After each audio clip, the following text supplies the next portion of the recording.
como cancelar ou trancar a sua matrícula na Estácio. Você vai entrar no seu CIA, tá?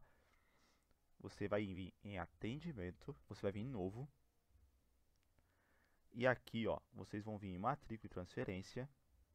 E tecnicamente, vocês vão ter que vir aqui em atendimento telefônico e entrevista, trancamento e cancelamento.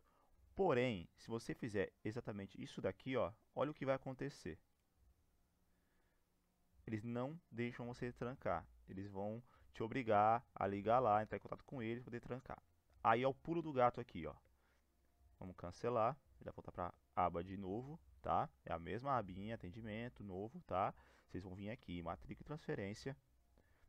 Quando vocês forem clicar aqui, vocês não deixem a página atualizar, tá? Vocês têm que clicar aqui e automaticamente já clicar aqui, que vai estar um xizinho. Para quê? Não deixa a página carregar.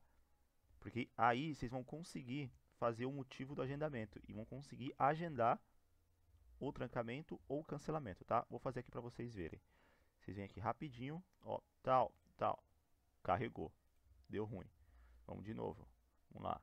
Matrícula, atendimento, trancamento. Tem que ser muito rápido, galera. Tem que ser muito rápido. Vamos lá. Ó, agora foi. Agora foi, tá? Você viu que não carregou a página e agora, ó, eu consigo ter acesso às informações aqui do que eu quero. Solicitar cancelamento de matrícula, lalala. Se vocês quiserem dar uma lida aí, pausa o vídeo, tá? Para dar uma lida. Vamos aqui, ó. Vamos dizer que o motivo seja financeiro, né?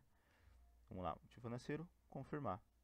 Automaticamente ele já vai abrir para você os dias e os horários de agendamento para eles te ligarem, tá? Isso daqui vocês não vão precisar ir no polo, vocês não vão precisar levar documento, nada. Eles vão te ligar e vão fazer uma entrevista com você. Entrevista basicamente vai ser eles tentando te convencer a ficar, né? E perguntando qual o motivo de você estar trancando a matrícula, tá bom? Mas, galera, é um direito de vocês, tá? Lembrando que eu tô gravando esse vídeo no dia 22/6, ou seja, estamos entrando no período de férias, tá?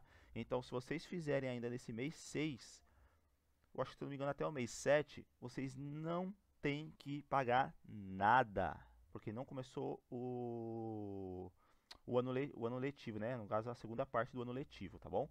Então, é totalmente gratuito. Vocês pagaram a última parcela, né, do último semestre e o resto é free, é só cancelar. Beleza? Espero ter ajudado. Até a próxima.